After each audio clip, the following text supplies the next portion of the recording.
Now here at the Jeremiah O'Brien, which I believe is a merchant marine ship. And don't know too much about it. I know that it went to Normandy in World War II, and it's a museum now. So don't know much about merchant marine. I don't even know if that's really what it was called, but I bet it'll be interesting.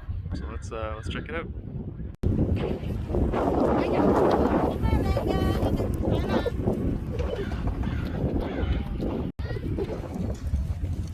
So this is not a fighting ship. This is a ship used to carry supplies during the war.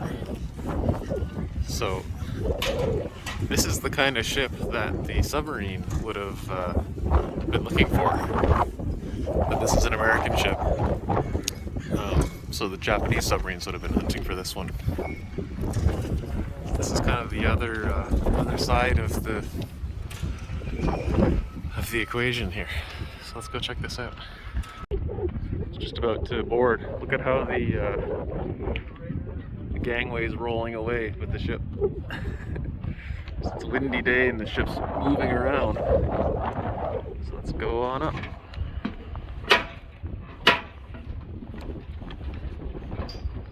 Ooh, this thing's got some deflection to it.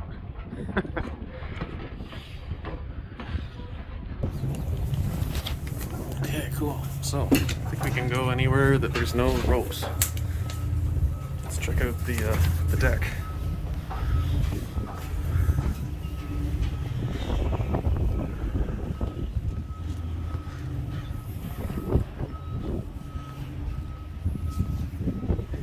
This feels a lot more solid than the Pampanito submarine. So look, these are big doors. I think these things here. These would be like a cargo hatch, and then I think these booms are cranes for loading and unloading stuff into this ship. So this is a cargo ship. What's neat about this one, because I've been on the Hornet. That was the aircraft carrier. I've been on the Pampanito submarine. Now this is the Jeremiah O'Brien. This is a cargo ship. This ship is actually seaworthy, so they actually take this ship out on the bay and cruise it around. And it actually made a trip to Normandy in France. I think for the 60th anniversary of the D-Day invasion. Which is pretty significant. Because this ship is like, what, 60, 70 years old? And it's still sailing. Not very many ships like that, I don't think.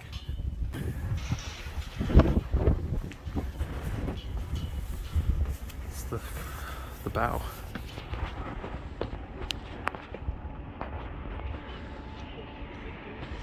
Huh.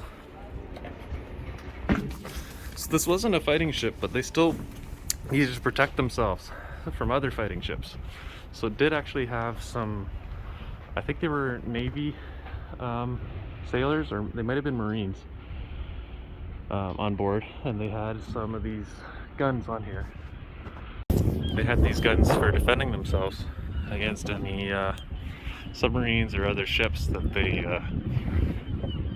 didn't really want to have to get sunk by, I guess. So somebody would sit on that seat and look through that target, that sight, to aim this cannon.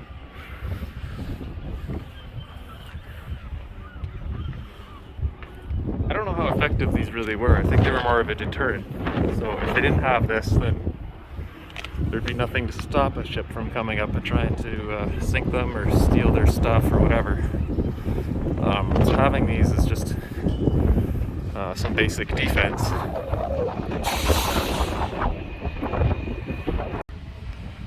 I like seeing all the ropes and chains and stuff.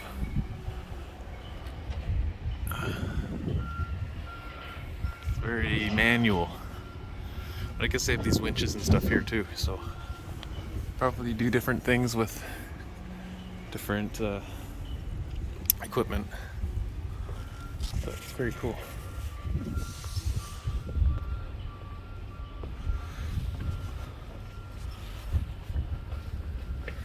Shall we go below?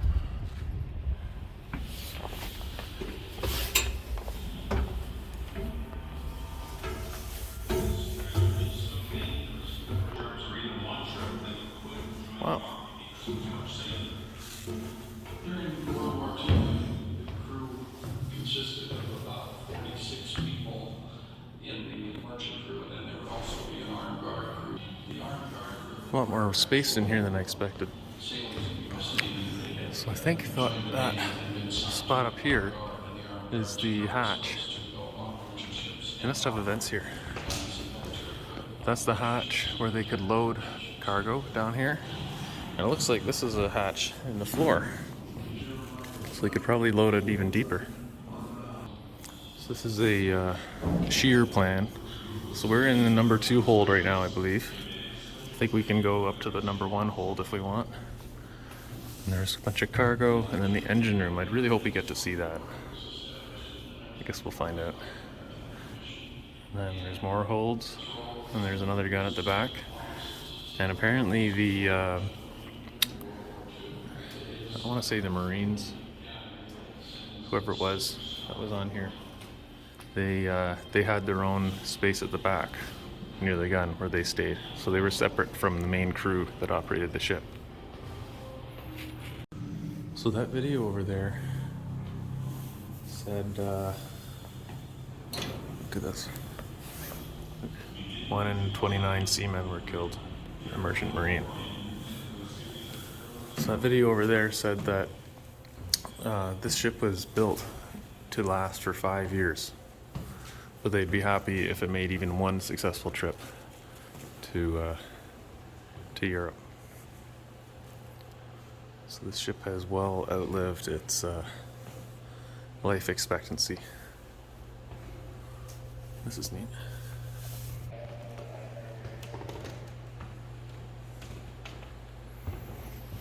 You can see the big doors overhead where they load all this stuff in. Very cool.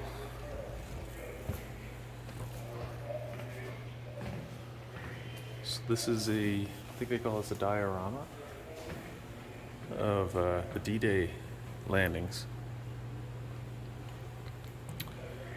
Some big ships out in the ocean. And they could load barges. So look, that's the Jeremiah O'Brien. It could load a barge, and then the barge could come in and deliver supplies onto the beach.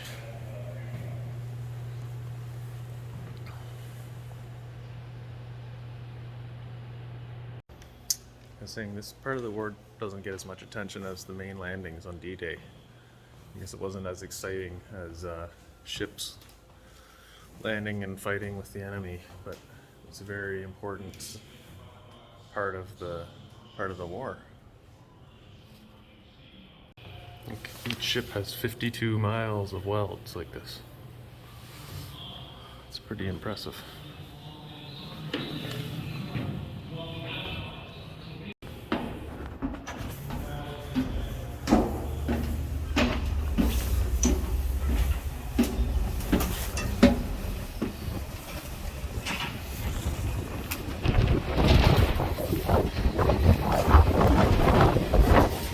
Windy out here, but I can't complain. Imagine being out in the open ocean in this thing. Worrying about being attacked by submarines.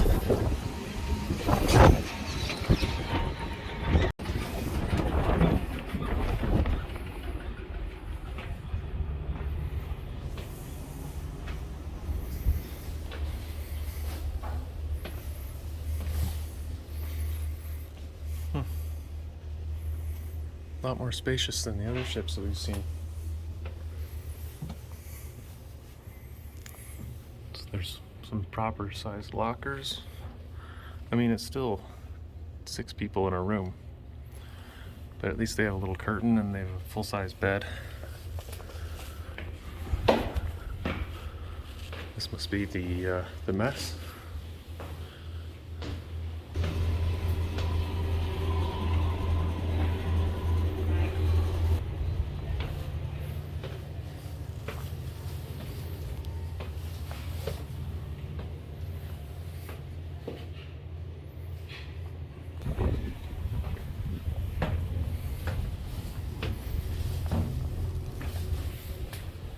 cool.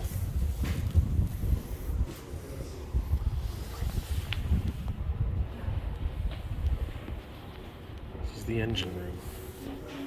Look at that, that's a ladder, I think. Oh, thank you.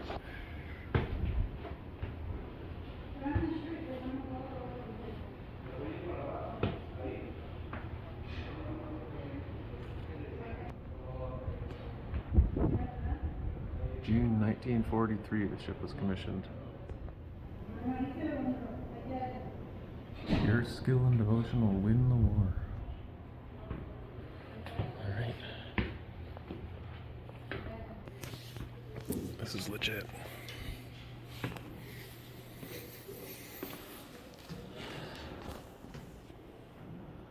The smell in here, it smells like diesel and oil. I don't know if it's actually any diesel, but I think this is a steamship. It's a distinctive smell. You have to back down the steps.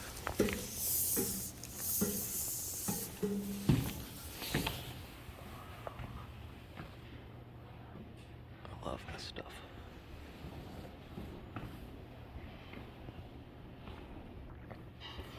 So it's the main throttle valve.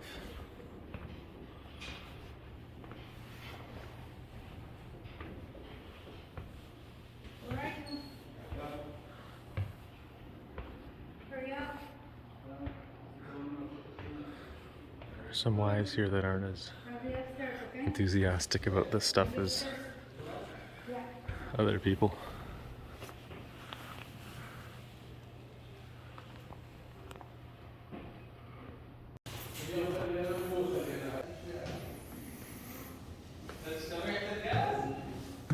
Look at this.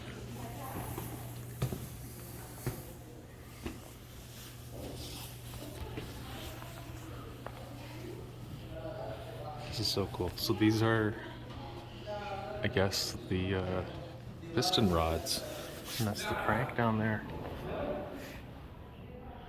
So when the engine's running, this big gray part has the steam expanding in it, and that's how they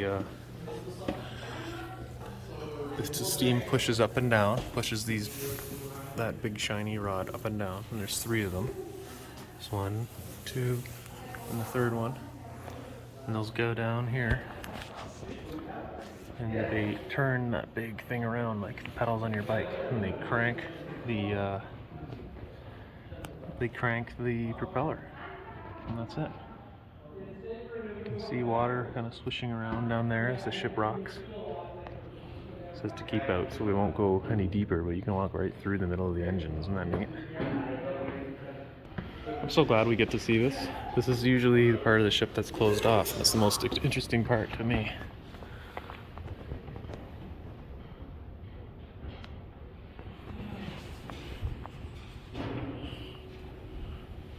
I mean, those are the stairs you have to climb to come down, so I don't really blame them.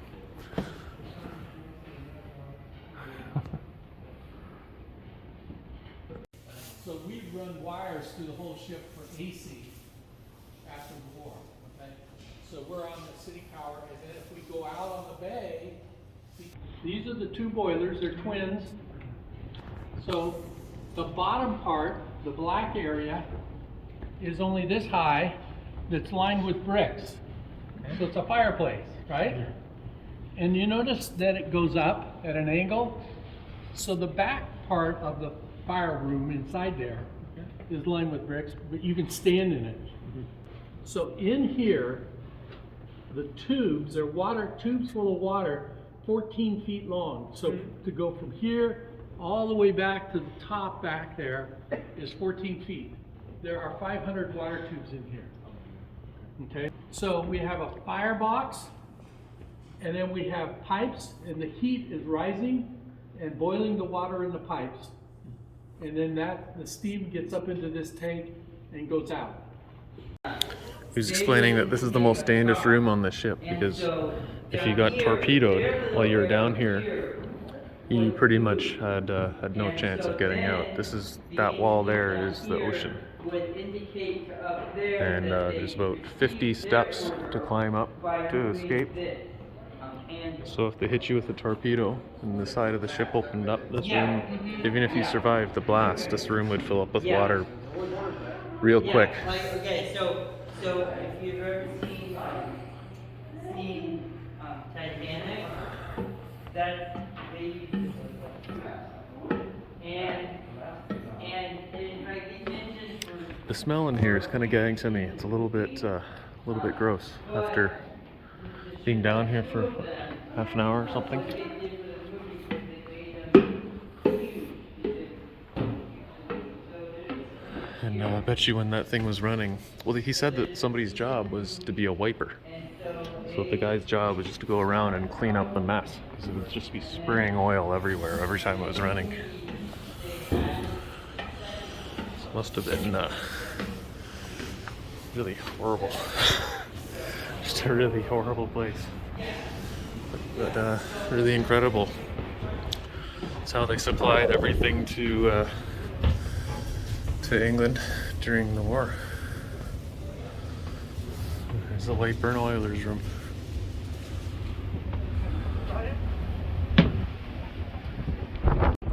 The wind's really picked up. You can feel it down in the engine room. So all these big funnels, those big gray pipes that stick up, they suck air down into the ship. So they have some airflow down there, but we could feel the cold air down in the engine room.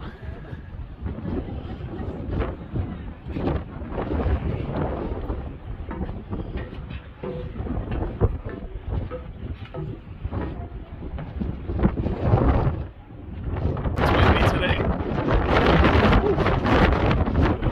I'll lose my hat.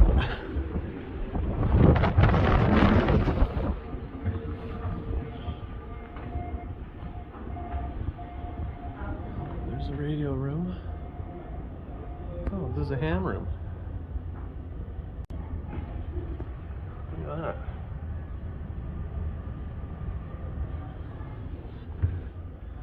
It's a ham radio room. They got it in old Kenwood. Cool. They also have some vintage stuff. That's really neat.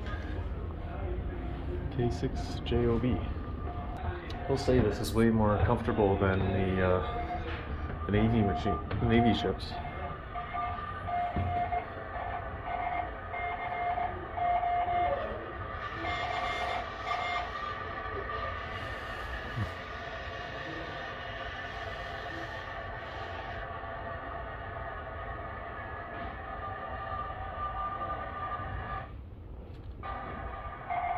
Let's check out. This is the chart room. So this big black thing in the middle. This is a gyro compass. So this is the main compass that they use for navigating the ship. And it's a gyro compass, so it means I guess it's not subjected to variations because of the metal ship. It actually would work in a metal ship. So that's pretty neat.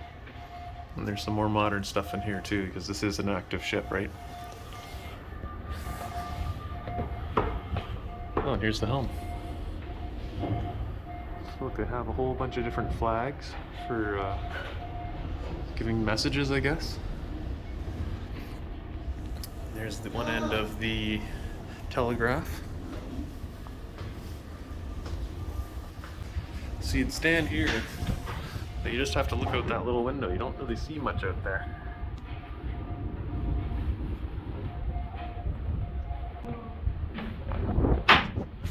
Back out into the wind.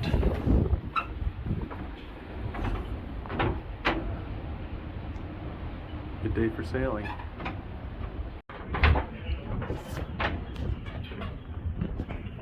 Up to the flying bridge.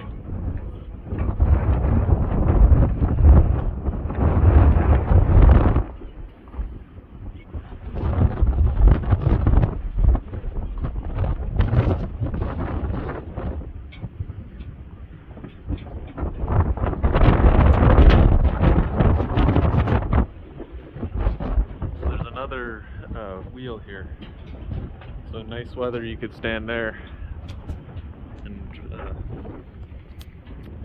guess, captained the ship or piloted the ship. I'm not sure what the term is. These are a couple gun turrets. Huh.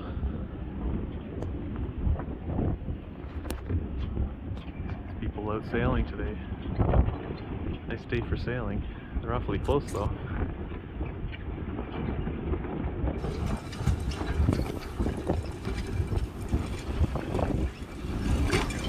That ship coming into the bay.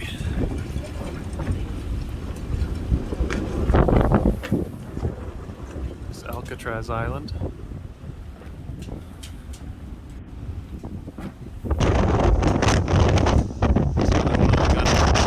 Those look like machine guns. So that would be for defending from submarines or other small ships.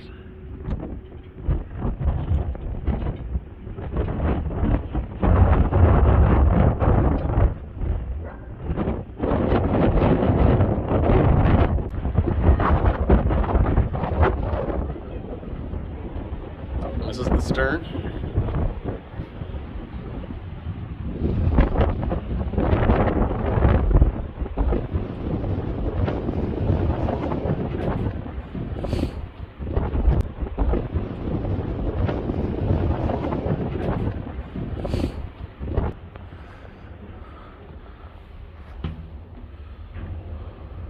Oh, cool. It's the U.S. Navy Armed Guard, so the Navy would stay back here.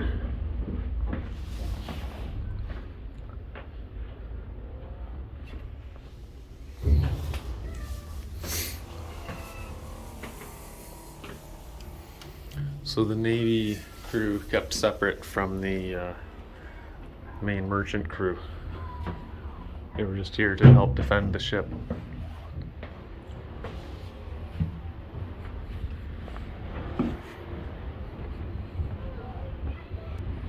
Let's go up. The big gun there. I guess that's the main defense. That wind is pretty open. Oh, jeez.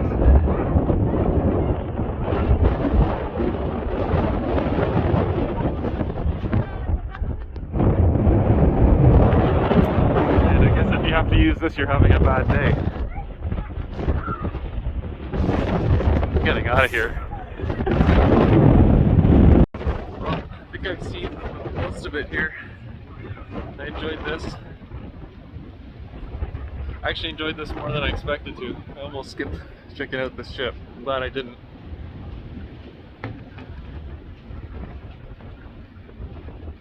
Lots of cool stuff to see. Time to go find my rental car and move it and then get some lunch. So, hope you guys like seeing this one too. And I'll talk to you later. Love you.